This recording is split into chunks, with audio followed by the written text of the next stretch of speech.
Selamat pagi. Assalamualaikum warahmatullahi wabarakatuh. Selamat berpuasa bagi yang menjalankan dan selamat untuk yang tidak menjalankan. Oke, pada pagi hari ini saya ingin bicara dan mengupas ya tentang masalah perbedaan antara intuisi ya. Saya bicara intuisi. Dulu saya pernah bicara ya, tapi mungkin kurang detail. Intuisi ya, perbedaan antara intuisi dan persepsi. Seperti itu ya. Antara intuisi dan persepsi. Nah, orang kadang bingung. Intuisi itu juga lahir dari perasaan. Kemudian persepsi itu juga lahir dari perasaan. Cuman keduanya ini berbeda ya. Antara intuisi dan persepsi itu bedanya jauh sekali. Nah, di sini saya akan mengupas bagaimana perbedaan antara intuisi dan persepsi. Oke, sebelum itu untuk yang nonton nanti lewat YouTube silakan untuk like, subscribe, and tekan tombol loncengnya untuk mendapatkan informasi-informasi video terbaru dari saya, Naga Timur YouTube, dari channel saya seperti itu ya. Oke, langsung saja ya. Saya ingin membahas apa itu yang disebut dengan persepsi. Jadi kita bahas kemudian baru intuisi. Ya, persepsi ya. Jadi persepsi adalah sesuatu hal yang muncul dari pikiran. Nah itu ya. Jadi muncul dari pikiran. Nah, ciri-ciri dari pikiran itu adalah mengkonsep atau terkonsep, terstruktur, ya, terpola. Seperti itu ya. Jadi ada polanya ya. Misalkan seperti ini, saya mau ke tempatnya si A karena di situ saya punya tujuan tertentu. Misalnya tujuan ingin mendapatkan kerjasama dari dia atau apa ya. Pokoknya di situ ada tujuan, hasil, ada motivasi atau motif di sana ya. Jadi ada alasan-alasan tertentu. Itu ciri-ciri dari pikiran. Nah, persepsi ya, ini bisa terkait atau bisa memengaruhi terhadap perasaan. Jadi yang disebut dengan persepsi ya, itu adalah dari pikiran awalnya kemudian masuk ke perasaan. Jadi di situ akan mempengaruhi rasa, mempengaruhi emosi Anda. Seperti itu. Contoh salah satunya ya. Ketika saya dan Anda ya kemudian ngobrol, kemudian saya bilang kepada Anda bahwa di bawah pohon bambu itu ada hantunya yang sangat angker. Jadi ketika Anda lewat, hati-hati di sana, seperti itu. Nah, di sana, di situ saya bangun persepsi Anda. Saya membuat konsep di pikiran Anda bahwa di bawah pohon tersebut tuh ada hantunya, seperti itu. Nah, kemudian ketika Anda mendengarkan perkataan saya, kemudian mulailah pikiran itu mengkonsep, mulailah merangkum ya, merangkum dan kemudian jadi keyakinan. Kemudian masuk ke perasaan sehingga gara-gara kata-kata saya yang belum tentu benar, kemudian Anda lewat ya, pas lewat di bawah pohon bambu tersebut Anda menjadi merinding gitu. Anda menjadi takut sekali. Nah, ketakutan Anda ya sebetulnya itu bukan perasaan murni atau bukan intuisi, bukan insting, tetapi adalah persepsi. Jadi perasaan yang tidak murni yang dihasilkan dari pikiran, seperti itu kira-kira ya. Jadi untuk membedakannya itu kita harus jelas sebetulnya. Nah, contoh yang kedua misalkan misalkan Anda punya masalah nih, Anda punya masalah, kemudian saya bilang kamu ke tempatnya ke dukun A misalkan, atau Pak Kiai A, orang sepuh, orang tua A gitu misalkan. Kenapa? Dia orangnya sakti, dia orangnya pintar, dia orangnya sangat ampuh misalkan, seperti itu. Kemudian Anda datang ke situ, padahal ya mohon maaf ya, belum tentu apa yang saya katakan ini benar, seperti itu ya. Tetapi saya membangun persepsi kepada Anda, saya membangun sebuah kepercayaan di dalam pikiran Anda, sebuah konsep di dalam pikiran Anda bahwa tentang si dukun atau tentang kiai tersebut, seperti itu. Nah, Karena Anda percaya saya, karena Anda yakin terhadap saya, kemudian terbangunlah persepsi tersebut di dalam pikiran dan perasaan Anda, sehingga kemudian ketika Anda datang ke sana ya Anda akan merasa canggung, akan merasa sangat menghormati beliau, akan merasa apa yang beliau ucapkan itu benar seperti itu. Nah, walaupun mungkin misalkan saya itu bilang walaupun mungkin saya itu bohong misalkan. Dan sebetulnya dia itu orang biasa. Nah, misalkan seperti itu ya. Nah, makanya ya terkadang ada beberapa hal di lingkungan Anda atau di desa atau punya pengalaman ceritanya teman Anda. Dia ketika datang ke seseorang ya, kemudian dia mencari obat atau apa, hanya dikasih air putih dari apa ya, dari itu mungkin kamar mandi ya, itu air biasa ya, bukan air yang ada doanya atau apa, atau air yang bertuah, itu enggak ya. Cuman Anda menjadi sembuh gitu loh, Anda menjadi masalahnya selesai gitu loh. Nah, karena tingkat keyakinan dan persepsi Anda itu sangat kuat terhadap orang itu, padahal belum tentu yang Anda tuju itu orang tersebut gitu loh. Karena kadang saya pernah mendengar sebuah cerita bahwa ada dua orang ya, yang namanya sama. Nah, yang orang tua itu yang A, yang orang biasa itu yang B. Nah, orang ini tersesat, datangnya ke si B ya. Tetapi karena dia sangat percaya, dia yakin di situ, sehingga terjadi seperti itu. Nah, itulah yang disebut dengan kekuatan persepsi sebetulnya ya. Maka kita harus jadi persepsi ya. Persepsi itu bukan sesuatu hal yang jelek sebetulnya. Itu juga bisa berfungsi, itu juga sangat membantu dalam kehidupan kita, karena total kehidupan kita ya, secara fisik, secara permukaan itu kehidupan kita itu ya hasil dari persepsi kita sendiri sebetulnya ya, termasuk jalan hidup, termasuk nasib, termasuk semuanya itu adalah proyeksi dari persepsi atau keyakinan kita sendiri sebetulnya, seperti itu. Nah, kira-kira seperti itu ya, yang disebut dengan persepsi itu awalnya dari pikiran. Nah, pikiran awalnya dari informasi, seperti itu ya. Informasi itu macam-macam. Ada yang dari orang lain, seperti contohnya saya tadi menginformasikan. Kemudian ada yang dari kejadian tertentu. Misalkan Anda sering melihat teman Anda dalam pernikahannya gagal. Kemudian informasi kegagalan dari sebuah cerita-cerita teman Anda tersebut kemudian membentuk pola pikir, membentuk mindset, membentuk persepsi di dalam pikiran bawah sadar Anda bahwa pernikahan itu menakutkan, sehingga itu akan menjadi mental block kepada diri Anda, sehingga ketika Anda membangun hubungan sama orang lain, kadang-kadang ini tidak berhasil. Kadangkala Anda suka, dia nggak suka, dia suka, Anda nggak suka, seperti itu, dan sehingga dia intinya adalah tidak bisa klik ya, tidak bisa cocok, dan tidak bisa terbangun sebuah hubungan seperti itu. Atau misalkan terbangun juga nanti retak gitu.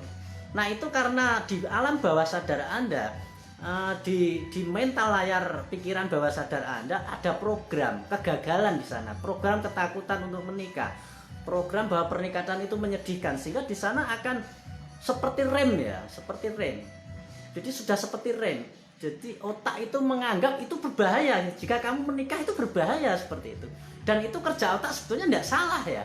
Itu tidak salah. Jadi dia itu ingin mengamankan Anda, ingin menyelamatkan Anda, jangan sampai Anda sakit hati atau Anda menjadi gagal dan seperti itu, sehingga pikiran bawah sadar Anda menolak pernikahan dan mengkondisikan alam semesta ini sehingga Anda menjadi gagal seperti itu. Sebetulnya tidak salah ya.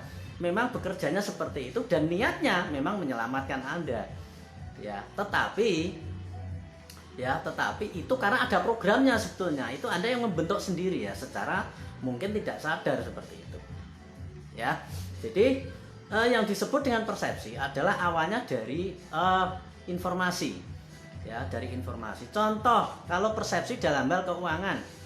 Ketika Anda sering dapat persepsi bahwa uang itu jahat, maka ya Anda akan sulit ekonomi.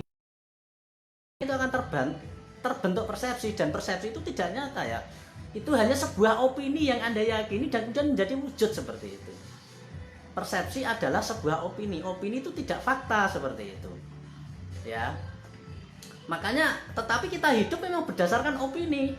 Tetapi seharusnya opini yang positif seperti itu. Kadang-kadang opini negatif secara tidak sadar masuk ke alam bawah sadar kita. Itu yang bahaya, menjadi mental block. Ya, seperti itu kira-kira ya. Nah, itu satu soal persepsi. Nah, kemudian kita akan membahas yang kedua, yaitu apa yang disebut dengan intuisi atau insting. Nah, insting inilah yang disebut dengan, menurut saya ya, itu adalah kebenaran. Ya, kebenaran. Jadi insting, intuisi itu bukan hasil dari persepsi, tapi memang itu kebenaran.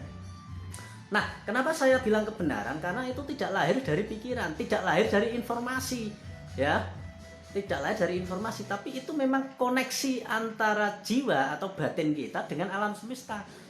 Kenapa bisa terkoneksi? Karena sudah tidak ada persepsi di sana. Ya, tidak. Ketika sudah tidak ada persepsi, yang terjadi adalah Anda terkoneksi dengan informasi alam semesta gitu. Menurut cerita dari beberapa pakar, informasi dari alam semesta kalau ditotal semua per detik itu 11.000 gigabyte. Nah, seperti itu ya. Cuman masuk ke alam bawah sadar kita hanya disaring jadi sekitar berapa ya? 4 atau 8 giga seperti itu. 8 gigabyte. Padahal awalnya itu 11.000 gigabyte per detik ya.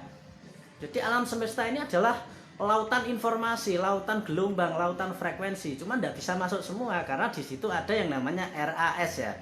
RAS itu batasan atau Reticular Activating System.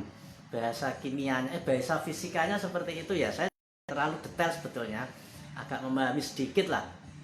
Nah, di area otak kiri dan otak kanan Anda itulah ada RAS sebetulnya, ada saringan di situ. Hanya disaring yang sesuai dengan program di alam bawah sadar Anda.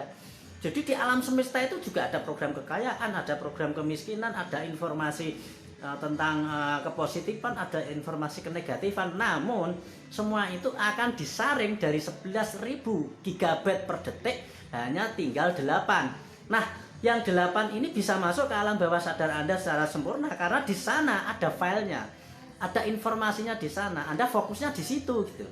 Makanya ketika Anda fokus untuk belajar kesadaran, Anda biasanya ketemu orang-orang yang sesama karena informasinya nyambung. Karena alam semesta membentuk informasi itu masuk ke alam bawah sadar Anda. Anda punya pola pikir miskin misalkan, maka pola pikir kaya akan ditahan oleh RAS tadi. Semua yang berhubungan dengan kekayaan ya, semua informasi, semua pemahaman, semua mindset di situ akan dihentikan di situ, kemudian ditolak, diusir ibaratnya ya. Tidak bisa masuk ke dalam diri Anda. Karena di sana ada file kemiskinan. Ya, yang bisa masuk file-file kemiskinan. Galau, sedih, misalkan menganggap uang itu jahat, uang itu tidak spiritual dan sebagainya, itu akan masuk ke alam bawah sadar Anda dan akan diterima karena nyambung sebetulnya. Yang nggak nyambung ditolak. Nah, makanya ketika ada orang yang ya sebetulnya ada sistem ya, ada satu teknik untuk membuka RAS tadi sehingga 11.000 GB per detik itu bisa masuk secara utuh. Tetapi itu khusus ya, itu khusus, ada programnya, ada caranya, ada tekniknya sebetulnya agar bisa masuk secara keseluruhan seperti itu. Ya, tetapi tidak selamanya, atau itu kejadiannya hanya temporary ya, mungkin 1 jam, 2 jam, 1 menit, 2 menit seperti itu. Tidak kemudian terus menerus, tidak ya. Kalau terus menerus Anda jadi gila nanti karena 11.000 GB Anda sudah tidak normal nanti ya. Kira-kira seperti itu. Nah, kita lanjutkan kepada pembahasan tentang intuisi ya. Nah, saat pikiran Anda tidak ada informasi apa-apa, saat pikiran Anda itu netral ya, dari apapun, Anda menjadi goblok, menjadi tidak tahu, menjadi netral, itu sama ya bahasanya. Maka kemudian alam apa ya, jiwa ataupun perasaan Anda itu akan nyambung ke alam semesta, sehingga antara perasaan Anda dan informasi alam semesta itu jadi satu gitu, nyambung. Contoh, Anda tidak pernah dikasih tahu bahwa di bawah pohon bambu itu ada jinnya misalnya, ada setannya, ada hantunya. Anda tidak tahu sama sekali ya, Anda netral di situ. Tetapi tiba-tiba ketika Anda lewat situ, Anda nggak punya pikiran apa-apa nih, Anda kosong, netral ya. tiba-tiba Anda bulu kuduk Anda menjadi berdiri, menjadi sangat menakutkan, dan di situ terjadilah merinding. Nah, merinding Anda, ketakutan Anda dan sebagainya itu asli. Ya, itu asli. Itu memang ada hantunya seperti itu kira-kira. Karena apa? Itu tidak lahir dari persepsi. Anda tidak membentuk itu. Sebelumnya tidak ada informasi apa-apa di sana, tetapi tiba-tiba ya sekonyong-konyong Anda menjadi takut. Nah, itu salah satu contohnya. Contoh yang kedua, Anda tidak kenal seseorang nih, misalkan Anda ketemu pengemis. Anda tidak punya persepsi apa-apa, tidak punya persepsi, Anda kosong pikirannya ya, tidak pernah dapat informasi apa-apa, dan Anda juga tidak mempersepsikan orang itu berdasarkan fisiknya, berdasarkan keadaan pakaiannya dan sebagainya. Anda netral di sana, Anda netral, Anda tidak mencoba untuk menjadi pinter, Anda tidak sok pintar istilahnya dengan orang itu, ya Anda nggak tahu sama sekali. Anda merasa nggak tahu dan Anda nggak tahu. Anda menjadi goblok, kosong ya. Pikiran Anda kosong, tidak ada persepsi apa-apa tentang orang tersebut. Tetapi tiba-tiba Anda seperti ingin menghormatinya. Mungkin ingin bersalaman, mungkin ingin memberikan sesuatu, mungkin ingin memuliakan dia dan sebagainya. Tetapi pada satu ketika Anda ketemu pengemis yang lain, Anda tidak merasa seperti itu, tidak ada kepengen apa gitu ya. Maka yang disebut dengan intuisi atau insting itu berjalannya tidak memakai konsep, dia tidak terkondisi, dia sesuai saat ini gitu loh. Makanya kemudian sikap Anda pun sesuai dengan saat ini. Dengan seorang A Anda bersikap A, dengan seorang B Anda bersikap B, itu akan selalu berubah seperti itu, dan insting atau intuisi tersebut lahir dari alam semesta, bukan dari Anda ya. Karena Anda tidak punya konsep, di kepala Anda kosong seperti itu. Ya, jadi perbedaan antara intuisi dan persepsi itu seperti itu. Kalau persepsi awalnya dari pikiran dulu, masuk informasinya dari pikiran, mengontrol perasaan Anda, sehingga ketika Anda ketemu seseorang itu kadang salah itu loh. Kadang salah persepsi, karena namanya persepsi, kadang salah. Ya, misalkan ada sales datang. Karena Anda dikasih informasi tentang yang bagus-bagus ya. Yang bagus-bagus, dikasih informasi yang bagus, sehingga otak Anda itu terprogram oleh dia, kemudian Anda mengatakan itu bagus seperti itu, produknya emang oke seperti itu. Nah, itu yang disebut dengan Anda berpersepsi, sehingga masuk ke dalam pikiran bawah sadar Anda dan Anda membeli produknya. Jadi Anda membeli produknya itu karena terpengaruh informasi sales, karena persepsi dari dia mampu dimasukkan ke kepala Anda seperti itu. Nah, itu yang disebut dengan persepsi. Nah, barangnya belum tentu bagus, kadang malah Anda ketipu seperti itu. Kenapa bisa ketipu? Karena Anda tidak peka untuk membaca insting atau intuisi Anda, dan Anda lebih sering untuk mengikuti pikiran atau persepsi. Nah, makanya kita harus sering ya sebetulnya untuk mengaktifkan otot insting atau otot intuisi tersebut ya. Sebetulnya intuisi itu selalu ada sebetulnya. Walaupun orang tercerahkan, walaupun orang nggak tercerahkan, orang biasa, orang ahli maksiat, itu dia dibeli oleh Tuhan dan alam semesta bekal yang sama sebetulnya. Cuman mereka nggak peka gitu loh. Lebih mengikuti pikirannya, lebih mengikuti persepsi ya. Padahal sudah tahu bahwa persepsi itu lahir dari pikiran. Pikiran itu selalu membuat konsep. Nah, konsep itu nggak mesti benar, tergantung yang ngasih informasi. Walaupun orangnya jahat, kalau Anda dikasih informasi bahwa orang itu baik, Anda punya pemikiran bahwa dia baik seperti itu. Nah, itu ya yang disebut dengan persepsi ya. Kira-kira seperti itu perbedaannya ya. Mungkin ini lumayan agak jelas sebetulnya. Nah, bagaimana caranya untuk mengaktifkan insting ya atau intuisi? Ya, Anda harus melatihnya dari hal-hal kecil sebetulnya. Contohnya, Anda harus peka terhadap tubuh Anda. Karena setiap hari, setiap saat, setiap detik, setiap menit tubuh Anda itu juga bicara sebetulnya ya, berfirman kepada diri Anda sebetulnya. Contoh, Anda sudah mulai gatal nih, nggak tahu tiba-tiba gatal lah, berarti cukur rambut. Nah, cukur rambut Anda itu bukan karena Anda kepengen bukan karena Anda kepengen banyak cewek yang terkait sama Anda itu bukan, tapi karena Anda mengikuti Anda mengikuti perintah dari tubuh Anda sendiri sebetulnya. Jadi Anda harus sering melihat ke dalam tentang apa sih yang diinginkan tubuh sebetulnya.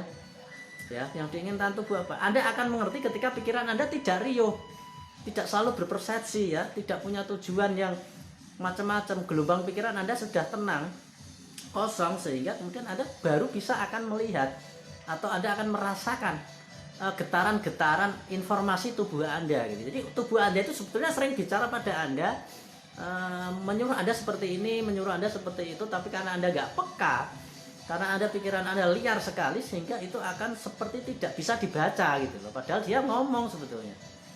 Nah itu ya. Makanya informasi tubuh orang itu beda-beda. Ada yang A, ada yang B. Jadi itu tidak bisa sama sebetulnya ya. Contoh baru makanan saja. Antara saya dan Anda mungkin beda ya kesukaannya ya. Itulah yang disebut dengan informasi tubuh sebetulnya. Nah yang kedua adalah informasi yang lahir dari hati, dari perasaan, bukan tubuh ya. Tiba-tiba Anda disuruh kemana gitu loh, nggak jelas ya. Tiba-tiba ada orang datang, ngomongnya bagus, menawarkan produk misalkan, tapi insting Anda, intuisi Anda itu berkata itu barangnya jelek sebetulnya, atau nggak tahu kenapa Anda itu seperti nggak cocok gitu loh. Nah jadi Anda harus tahu ya kecocokan Anda itu seperti apa berdasarkan diri Anda sendiri. Nah diri Anda sendiri itu bisa diketahui lewat insting atau intuisi Anda sendiri sebetulnya. Beda dengan persepsi. Kalau persepsi itu keputusan itu dari orang lain dan Anda mengikutinya. Nah itu beda ya. Maka di sini harus jelas antara persepsi dan insting atau intuisi seperti itu. Nah akan tetapi persepsi itu juga berguna sebetulnya, karena keseluruhan hidup kita ya memang berdasarkan persepsi tersebut. Contohnya yang pertama tadi ya, kenapa kita jalan hidupnya itu seperti ini, karena Anda punya persepsi itu sebenarnya. Maka ketika Anda sadari persepsi Anda, maka Anda akan bisa mengetahui mana yang persepsi yang menjadikan mental block, sama persepsi yang sudah sesuai dengan pikiran sadar Anda seperti itu. Nah, persepsi-persepsi yang tidak sesuai dengan pikiran sadar Anda, maka itu disebut dengan mental block, dan Anda bisa menggantinya atau menghapusnya seperti itu kira-kira ya. Oke, itu aja dari saya, kurang lebihnya saya mohon maaf. Selamat pagi, assalamualaikum warahmatullahi wabarakatuh.